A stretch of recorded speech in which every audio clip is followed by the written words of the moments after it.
বৃন্দাবনের যে একটা বৃন্দাবন বৃন্দাবন গন্ধ আছে সেটা এখানে পা দেওয়া স্তব মালুম হচ্ছে। মন্দিরে দাঁড়িয়ে পুরোহিত আমার চশমার দিকে বলেছে বাদও নিয়ে যাবে, মানে শিওর শট আমার চশমা যাচ্ছেই যাচ্ছে। জটা জুটোধারী মহাদেব তখন ধারণ করলেন গোপী বেশ।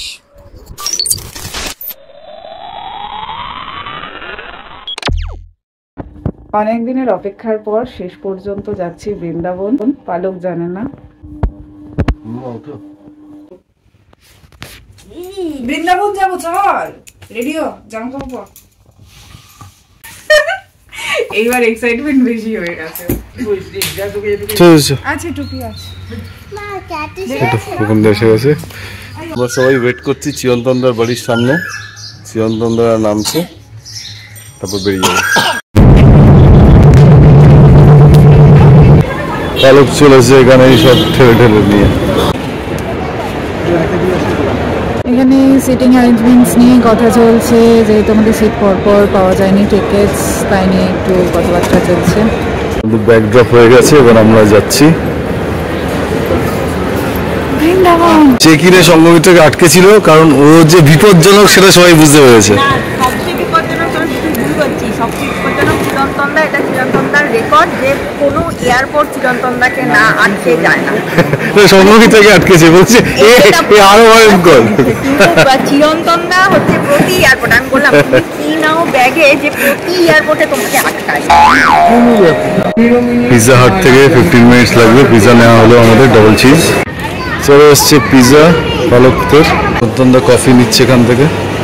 লাইন দিয়ে সবাই চলেছি, বোর্ডিং পাস হয়ে গেছে, এবার বোর্ড করবো বৃন্দাবন। পালক পড়তে পড়তে যাচ্ছে, ভাবা যায়। রাধে রাধে রাধে রাধে। তুই আর পালক একা একা এসছে এখানে।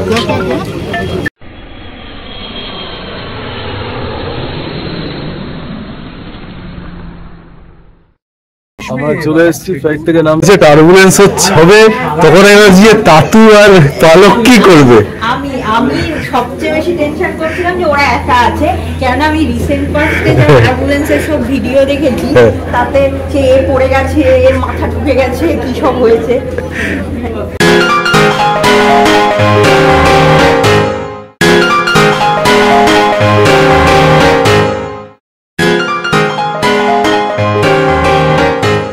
ক্লিয়ার ওয়েদার ছিল, তাহলে টার্বুলেন্সটা কথা ছিল না, একমাত্র ফ্লাইটে সংগঠিত ছিল বলেই টার্বুলেন্সটা হয়েছে।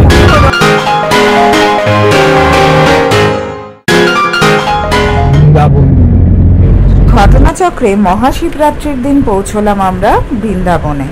বাচ্চাগুলোর খিদে পেয়েছিল, তাই একটু হল্ট নিয়ে আপাতত এই ফুড প্লাজাটায় আমরা ঢুকছি। বেশ সুন্দর সাজানো গোছানো, আর সুন্দর একটা গোপালের ছবি টেবিলে এরকম সাদা গ্লাস সাজানো, যার একটা বাটিতে পালক। সৌদিদের লস্যি এসে গেছে, সংগমিত্রার লস্যিটা পালকের জিম্মায় চলে গেছে। চলেছি যমুনা এক্সপ্রেসওয়ে ধরে সোজা বৃন্দাবনের দিকে। আর লং ওয়েটেড ট্রিপ, আর আমার কোলে অলমোস্ট ঘুমন্ত পালক। আজকে মহাশিবরাত্রি, আমরা আপাতত আমাদের লক্ষ্য হচ্ছে বৃন্দাবনে গোপেশ্বর মহাদেবের মন্দির, সেখানে গিয়ে পুজো দেব। মেরো বৃন্দাবন, এই হচ্ছে বৃন্দাবনের গেট। আমরা পৌঁছে গেছি, এবার ঢুকে যাব। পালক খুব এক্সাইটেড শ্রীকৃষ্ণের লীলাভূমিতে পৌঁছে গেলে বলে এখানে আমাদের গাড়ি ছেড়ে ই রিক্সা ধরে এগোতে হবে। এখান থেকে রাত 9টার আগে গাড়ি যাবে না হোটেল অবধি, তো এখন আমরা তো ই রিক্সা করে যাব হচ্ছে হোটেলে, সেখান থেকে জিনিসপত্র নিয়ে পৌঁছবো গোপেশ্বর মহাদেব। বৃন্দাবনের যে একটা বৃন্দাবন বৃন্দাবন গন্ধ আছে সেটা এখানে পা দেওয়া স্তব মালুম হচ্ছে। আর তার সঙ্গে হোটেলে পৌঁছানোর এই রাস্তাটুকু একটু অমসৃণ ছিল, ফলে বেশ ঝাঁকুনি হচ্ছিল। রাস্তাগুলো অত্যন্ত অদ্ভুত, মানে হঠাৎ করে ডেমোগ্রাফিটা পুরো চেঞ্জ হয়ে গেল। মানে ভেতরে আমি দেখতে পাচ্ছি একটা গরুর গাড়ি আসছে, রাস্তাঘাট ভাঙা, কিছুটা ভগ্ন পায়, কিছু দাঁড়িয়ে আছে এখানে। বাবা, গোবরের গন্ধ, অদ্ভুত রকম চারপাশটা।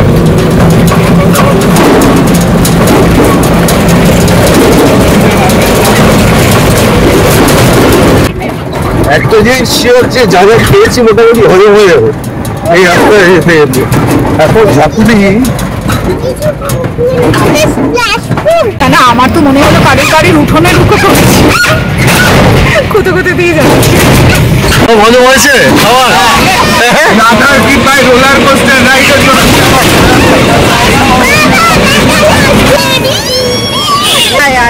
এই আমাদের হোটেল, আর এই হচ্ছে বৃন্দাবনে আমাদের অস্থায়ী ঠিকানার নাম হরে কৃষ্ণ অর্কিড। আমরা হরে কৃষ্ণ অর্কিডের এই রিসেপশনে এলাম। এখানেই আমাদের বললো যে আমাদের রিজার্ভেশনটা হচ্ছে প্রিমিয়াম রুম, যেটা পাশে এইখানে আরেকটা ইয়ে আছে, ওইখানটা যাব। গল্ফ কার্ট আসছে, গল্ফ কার্ট এলেই আমরা চলে যাবো ওইখানে। আমরা এখানে ঢোকার পর থেকে একদম মুগ্ধ হয়েছিলাম। বিশাল প্রপার্টি, তার থেকেও বড় কথা হোটেলের পাশাপাশি বিশাল বড় এদের রেসিডেন্সিয়াল কমপ্লেক্স আছে, যেখানে অনেকগুলো বিল্ডিং, কটেজ ইত্যাদি ইত্যাদি আছে।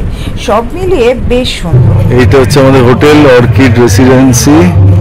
ওখান থেকে গল্ফ কার্টে চলে এসেছে তাতু আর পালক।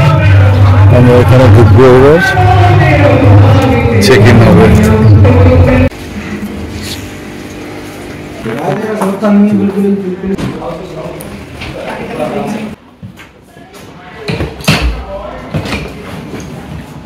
আমাদের রুম ভীষণ সুন্দর রুম। ঢুকেই এখানে কফির জিনিসপত্র রয়েছে। আমাদের সুটকেস ঢুকে গেছে। খুব ছিমছাম ঘর, ডাইনিং টেবিল, সিটিং এরিয়া, জল দেওয়া রয়েছে, একটা ছোট উইন্ডো আছে। আর এই হচ্ছে বেডরুম, সুন্দর পার্টিশন দেওয়া একটা উডেন, খুবই ছিমছাম আর ক্লাসি।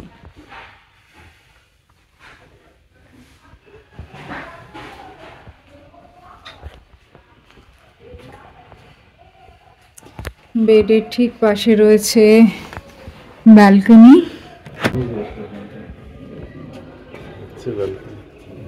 এই হচ্ছে বাইরে সুন্দর একটা মন্দির,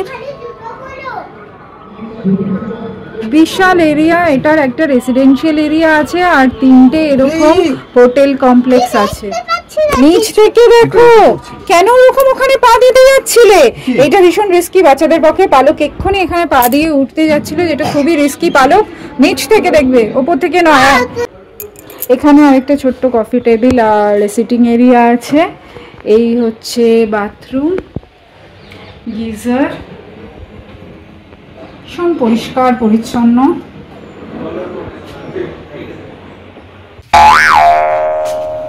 যেহেতু মহাশিবরাত্রি, অনেক সকালে ফ্লাইট ধরে এসেছি, জাস্ট একটু আগে এসে পৌঁছেছি, চান করেছি, রেডি হয়েছি।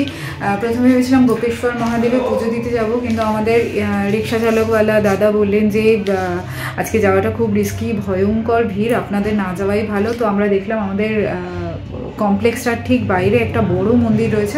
আমি আর বৌদি যাচ্ছি এখন পুজোটা ওখানে করে নেব। তারপর এই হোটেল থেকে বললো যে একটু রাতের দিকে, মানে 7টা সাড়ে 7টার দিকে গোপেশ্বর মহাদেবের দর্শন, তাও একটু ভিড়টা পাতলা হবে। তো আমাদের ইচ্ছা আছে তখন গিয়ে দর্শন করে আসবো। আপাতত আমরা যাচ্ছি পুজো করতে। সব রেডি করে কলকাতা থেকে নিয়ে এসেছি। এই যে বেলপাতা নিয়ে এসেছি, ধুত্র ফুল নিয়ে এসেছি, যদিও একটু মানে যা হয় আর কি চাপাচাপিতে ওরমভাবে এসেছে। আমরা মন্দিরে গেলাম বটে, তবে পুরোহিত জানালেন যে মহাদেবের শৃঙ্গার চলছে, এখন মাথায় জল দেওয়া যাবে না।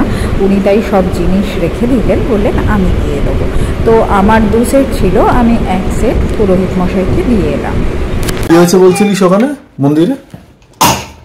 গেছি আমি, তো ওখানে শিব ঠাকুরের श्रृंगार চলছিল। তো পুরোহিত বললেন अभी श्रृंगार चल रहा है, आप दे दीजिए, हम चला देंगे। तो ওনাকে দিয়ে দিলাম।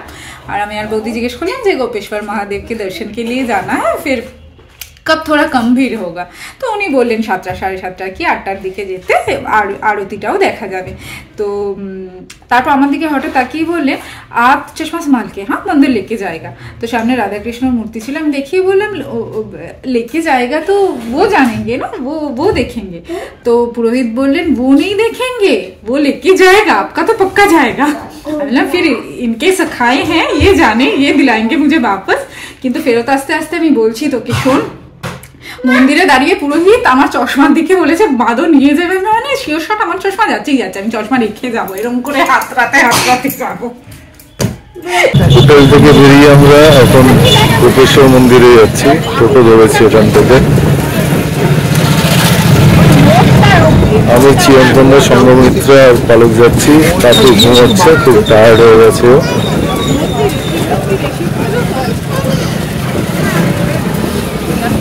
বলেছে বলে তন্ময় এসেছে, কিন্তু সেটাই বললাম যে আমি সারা জীবনে কোনোদিন ভাবিনি যে আমি বৃন্দাবন।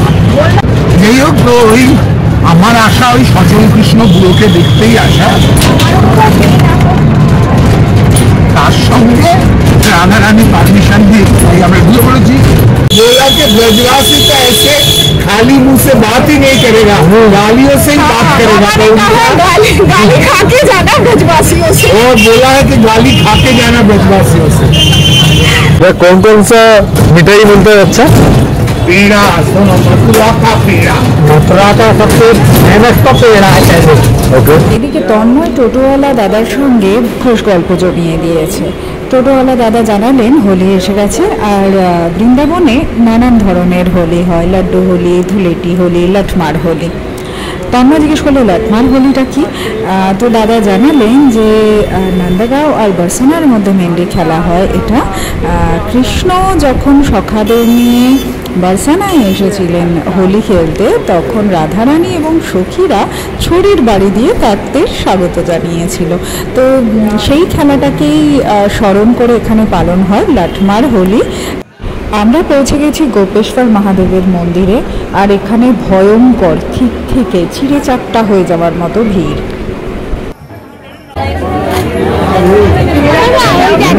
শিবরাত্রি তাই প্রচন্ড ভিড় আজকে, আদারওয়াইজ এখানকার লোকাল শো বলছে এত ভিড় হয় না এখানে।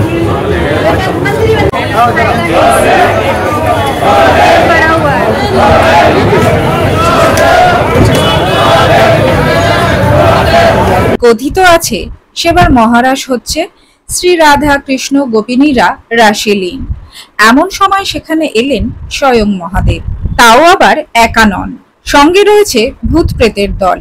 তা গোপিনীরা ভয় পাবেন বলে রাসস্থলীর কিছুটা দূরে সাঙ্গপাঙ্গদের অপেক্ষা করতে বললেন দেবাদিদেব। সেই গলি আজও পরিচিত ভূত গলি নামে। যাই হোক, রাসে ঠিক ঢোকার মুখেই বাধা পেলেন মহাদেব। বাধা দিলেন সখীরা। ললিতা বিশাখারা বললেন রাসে তো পুরুষের প্রবেশ নিষেধ, কারণ এখানে পুরুষ একজনই, শ্রীকৃষ্ণ। রাসে প্রবেশ করতে হলে ধারণ করতে হবে গোপীরূপ।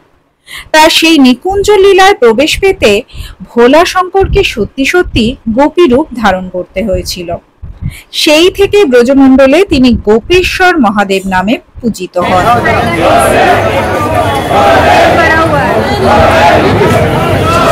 শেষ পর্যন্ত সেই অপরিসীম ভিড় ঠেলে অবশেষে আমরা পুজো দিতে পারলাম গোপেশ্বর মহাদেবে। প্রচন্ড ভিড় বললে কম বলা হয়, মানে ঠিক আমি স্ট্যাম্পেড বলবো না, কিন্তু যে কোনো মুহূর্তে একটা ঘটে যেতে পারে, এতটাই ভিড়। কিন্তু চিরন্তনদা ছিল বলে আমার যত অস্থি মজ্জা আছে সব মানে একসঙ্গে বেরিয়েছে, কিন্তু দর্শন হয়ে গেছে, পুজো হয়ে গেছে গোপেশ্বর মহাদেব। হর হর মহাদেব। পুজো দিয়ে বেরোনোর পর জনগণের দাবি ছিল ফুচকা চাট খাওয়া। যখন ঢুকছিলাম এই দোকানে প্রচন্ড ভিড় ছিল, ওদিকে ফুচকা, ওদিকে দই বড়া, না ওটা